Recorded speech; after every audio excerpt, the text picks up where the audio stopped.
Hi friends, இந்த வீடியோல எதை பத்தி பார்க்க போறோம் அப்படினா YouTube search வழியா உங்களோட சேனலுக்கு viewers, subscribers, watchers இந்த மூணையும் எப்படி இன்கிரீஸ் பண்றது அத பத்தி தான் பார்க்க போறோம். வீடியோவை ஸ்கிப் பண்ணாம பாருங்க, ரொம்பவே யூஸ்ஃபுல்லா இருக்கும்.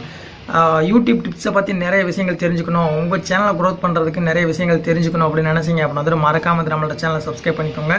கூடவே வரக்கூடிய பெல் பட்டனையும் பிரஸ் பண்ணிக்கோங்க. ஆல் அப்படின்ற நோட்டிஃபிகேஷன் பட்டனையும் பிரஸ் பண்ணிக்கிட்டீங்க அப்படினா நான் போடக்கூடிய வீடியோஸ் உங்களுக்கு உடனே வந்துகிட்டே இருக்கும்.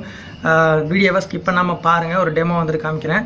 ஸோ VidiQ டூலை எப்படி எக்ஸ்டெண்ட் பண்றது அப்படின்னு தெரியல அப்படின்னா என் ஸ்கிரீன்ல கொடுக்குறேன், இல்லை அப்படின்னா ஐகார்ட் பட்டன்ல கொடுக்குறேன். ஸோ அதை செக் பண்ணி பாருங்க, ரொம்பவே ஹெல்ப்ஃபுல்லா இருக்கும் அந்த ஒரு வீடியோவும்.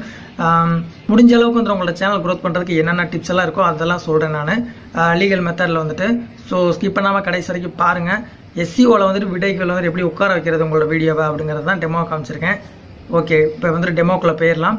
இந்த வீடியோ பிடிச்சிருந்துச்சு அப்படின்னா லைக் கொடுங்க, நிறைய பேருக்கு ஷேர் பண்ணுங்க, கிரியேட்டர் நிறைய பேருக்கு ஷேர் பண்ணுங்க, அவங்களுக்கும் ரொம்பவே யூஸ்ஃபுல்லா இருக்கும். ஓகே, இப்போ டெமோக்குள்ள போயிடலாம். தேங்க்யூ. ஓகே ஃப்ரெண்ட்ஸ், இப்போ என்னோட வீடியோ ஃபஸ்ட் எடுத்துக்கிறேன். அதை எடுத்துகிட்டு எடிட்னு சொல்லி ஒரு ஆப்ஷன் இருக்கும், பென்சில் மாதிரி, அதை கொடுக்குறேன்.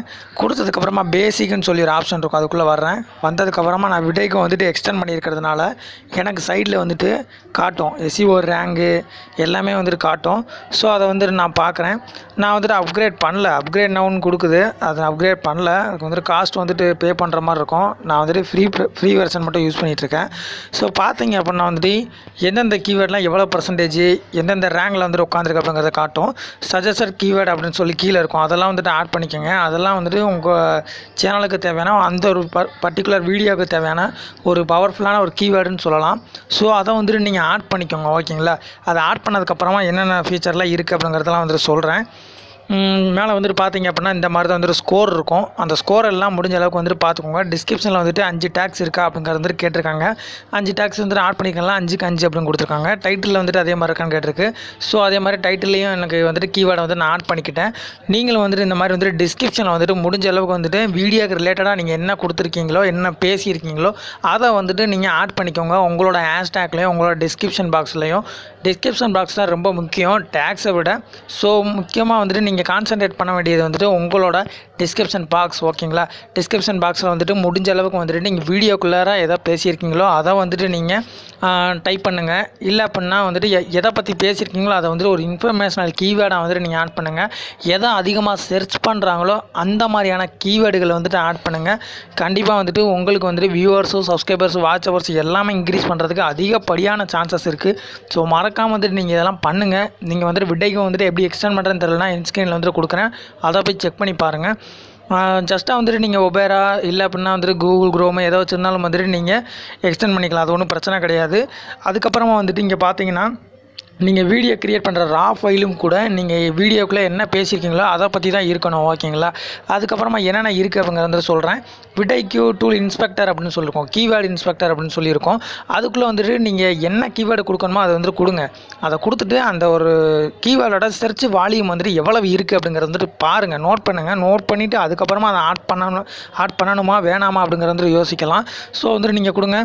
ஹவு டு இப்போ நான் ஒன்று கொடுத்துருக்கேன், how to give a title அப்படி டேக் அப்படின்னு கொடுத்துருக்கேன். ஸோ நீங்கள் இப்படி கொடுக்கும்போது என்ன ஆகும் அப்படின்னு பார்த்தீங்கன்னா கீழே வரும் சர்ச் வால்யூம் அப்படின்னு சொல்லியிருக்கு. பார்த்தீங்களா, எவ்வளோ பேர் சர்ச் பண்ணி பார்க்குறாங்க அப்படிங்கிறது இருக்கும். அதை பொறுத்து தான் நீங்கள் உங்களோட வீடியோவில் ஆட் பண்ணணும். நீங்கள் கொடுக்கக்கூடிய டேகாக இருக்கட்டும், டைட்டிலாக இருக்கட்டும், இல்லை அப்படின்னா வீடியோவாக இருக்கட்டுமே, அதை அந்த வீடியோவை பற்றி தேடுறாங்களா அப்படிங்கிறத நோட் பண்ணுங்கள். அந்த வீடியோவை தேடிக்கிட்டு இருக்காங்களா அப்படிங்கிறத பார்த்துட்டு அந்த ஒரு வீடியோவை போடுங்க. தேடிக்கிட்டு இருக்காங்களா அப்படிங்கிறத பாருங்கள். இதுதான் மெயின், இந்த ஒரு வேர்டிங் தான் மெயின். சர்ச் பண்ணுறாங்களா அந்த ஒரு வீடியோவை, அப்படி சர்ச் பண்ணால் தான் உங்களோட வீடியோ மாட்டும். இல்லை அப்படின்னா எந்த பட்சத்துலையுமே உங்களோட வீடியோ மாட்டாது. நீங்கள் போட்ட வீடியோ வேஸ்ட் அப்படின்னு தான் சொல்லணும். ஓகேங்களா, ஸோ அதனால் இந்த மாதிரியான டேகுகளை நீங்கள் எடுத்து உங்களோட டைட்டிலாக இருக்கட்டும், இல்லை அப்படின்னா டிஸ்கிரிப்ஷனாக இருக்கட்டும், இல்லை அப்படின்னா உங்களோட டேக்ஸாக இருக்கட்டும், இது மூணுத்துலேயும் ஆட் பண்ணிக்கோங்க. கண்டிப்பாக உங்களோட சேனல் ஈஸியாகவே க்ரோ ஆகும். இதே மாதிரி ஒவ்வொரு டேகுகளாக இருக்கட்டும், ஒவ்வொரு இன்ஃபர்மேஷனல் கீவேர்டு நீங்கள் யூடியூப்லேயே ரேபிட் டேக்ஸு இந்த மாதிரி நிறையா இருக்குது. அதில் நீங்கள் போகக்கூடிய சர்ச் கீவேர்டை வந்துட்டு வால்யூம் அதிகமாக உள்ள கீவேர்டுகளை வந்துட்டு நீங்கள் ஆட் பண்ணுங்கள். ஆட் பண்ணிவிட்டு கண்டிப்பாக வந்துட்டு உங்களுக்கு இதில் வந்துட்டு காமிக்கும் எந்த கீவேர்டெல்லாம் வந்துட்டு எவ்வளவு சர்ச் பண்ணி பார்க்குறாங்க, எவ்வளோ வால்யூம் இருக்குது அப்படிங்கிறத வந்துட்டு காட்டும். இப்போ நான் ஒன்று அப்படியே டைப் பண்ணி பார்க்குறேன் பாருங்கள். அதே மாதிரி வந்துட்டு ஒரு நாள் வந்துட்டு கொஞ்சம் செலவு பண்ணுங்கள் எல்லா வீடியோஸ்க்கும் வந்துட்டு நீங்கள் அந்த மாதிரியான கீவேர்டை வந்துட்டு மாற்றுறதுக்கு. ஒரு சண்டே வந்துட்டு ஃப்ரீயாக இருந்தீங்க அப்படின்னா வந்துட்டு கண்டிப்பாக வந்துட்டு உங்களால் எல்லா கீவேர்ட்ஸையும் எல்லா டேக்ஸையும் வந்துட்டு மாற்ற முடியும். சர்ச் வால்யூம் வந்துட்டு அதிகமாக இருக்கிற பார்த்தீங்கன்னா ஒரு 26,000 பேர் தேடிக்கிட்டு இருக்காங்க அந்த ஒரு கீவேர்டை வந்துட்டு. அந்த ஒரு டிப்ஸ் அப்படிங்கிற ஒரு இதை வந்துட்டு நான் ஆட் பண்ணிக்கிட்டேன் அப்படின்னா வந்துட்டு ஸோ அந்த ஒரு டேகை போட்டு தேடுறவங்களுக்கு வந்துட்டு என்னோட வீடியோவும் மாட்டோம். ஓகேங்களா? ஸோ அந்த மாதிரி தான் வந்துட்டு நீங்கள் வந்துட்டு டேகை வந்துட்டு ஆட் பண்ணணும். கண்டிப்பாக வந்துட்டு நிறைய பேர் வந்து ஸ்க்ரோல் பண்ணி பார்க்கும்போது உங்களோட வீடியோவும் மாட்டும். அதுக்கப்புறமா வந்துட்டு உங்களோட தம்ப்நெயில் வந்துட்டு ரொம்ப முக்கியம். ஓகேங்களா? தம்ப்நெயில் வந்துட்டு ரொம்ப முக்கியம். உங்களோட நீங்கள் என்ன தான் வந்துட்டு சர்ச்சிங் ரேங்கில் வந்துட்டு உட்கார வச்சாலுமே உங்களோட தம்ப்நெயில் வந்து நல்லா இருந்தால் தான் அதை கிளிக் பண்ணி பார்க்குறவங்களுக்கு கொஞ்சம் இன்ட்ரெஸ்டிங்காக இருக்கும். ஓகேங்களா? ஸோ அதனால் உங்களோட தம்ப்நெயில் வந்துட்டு அதிக கான்சன்ட்ரேட் பண்ணுங்கள். கண்டிப்பாக வந்து உங்களோட சேனல் வந்துட்டு ஈஸியாக வந்துட்டு க்ரோ ஆகும். ஸோ இந்த மாதிரி தான் வந்துட்டு உங்களோட டேகுகளை வந்துட்டு கொடுங்க. இந்த மாதிரி தான் வந்துட்டு உங்களோட டிஸ்கிரிப்ஷன் வந்துட்டு ஃபில்லப் பண்ணுங்கள். ஓகேங்களா? டைட்டிலில் முடிஞ்ச அளவுக்கு வந்துட்டு கீவேர்டுகள் இருக்கிற மாதிரி பார்த்துக்கோங்க. டிஸ்கிரிப்ஷனில் முடிஞ்ச அளவுக்கு வந்துட்டு கீவேர்டுகள் இருக்கிற மாதிரி பார்த்துக்கோங்க. டேக்ஸில் வந்துட்டு நீங்கள் எதை பற்றி சொல்லியிருக்கீங்களோ அந்த ஒரு வேர்டு வந்துட்டு அதிகமாக ரிப்பீட்டட் ஆகிற மாதிரி பார்த்துக்கோங்க. டேக் டெம்ப்ளேட்ஸ்னு இருக்குது. இதில் வந்துட்டு ஒன்றும் இல்லை. இது வந்துட்டு அப்கிரேட் பண்ணால் தான் நமக்கு வந்துட்டு அந்த காஸ்ட் வந்துட்டு கொடுத்தா தான் நமக்கு வந்துட்டு அதெல்லாம் வந்துட்டு ஷோ பண்ணுவாங்க. இதில் வந்துட்டு நான் காஸ்ட் வந்துட்டு நான் யூஸ் பண்ணல, ஃப்ரீயாகவே வந்துட்டு நான் யூஸ் பண்ணியிருக்கேன். ஓகேங்களா? ஸோ அதுக்கப்புறமா சேவ்னு சொல்லி ஒரு ஆப்ஷன் இருக்கும். அதை வந்துட்டு கொடுத்துட்டீங்க அப்படின்னா உங்களுக்கு வந்துட்டு சேவ் ஆயிரும். கொஞ்ச நாள் கழிச்சு வந்துட்டு அந்த ஒரு வீடியோ வந்துட்டு எஸ்இஓவில் வந்துட்டு உட்காந்துரும். ஓகேங்களா? அதுக்கப்புறமா இந்த மாதிரி விடைக்கு வந்துட்டு கிளிக் பண்ணிட்டீங்கன்னா காம்படிட்டரு, ட்ரெண்ட் அலர்ட்ஸ் எல்லாமே இருக்குது. நீங்கள் வந்துட்டு நிறைய யூஸ் பண்ணுறதுக்கு நிறைய விஷயங்கள் இருக்குது. யூஸ் பண்ணிக்கோங்க. காம்படிட்டர்னு சொல்லி ஒன்று இருக்கும். அதுக்குள்ளே வந்தீங்க அப்படின்னா உங்களோட ஆப்போனன்ட் வந்துட்டு என்னென்ன கீவேர்டெல்லாம் யூஸ் பண்ணுறாங்க அப்படிங்கிறத வந்துட்டு நீங்கள் பார்த்துக்கலாம், யூஸ் பண்ணிக்கலாம். ஸோ அந்த வீடியோ பிடிச்சிருந்தது அப்படின்னா வந்து நிறைய பேருக்கு வந்துட்டு ஷேர் பண்ணுங்கள். நம்ம சேனல் இன்னும் சப்ஸ்கிரைப் பண்ணி வச்சுக்கோங்க. தேங்க்யூ.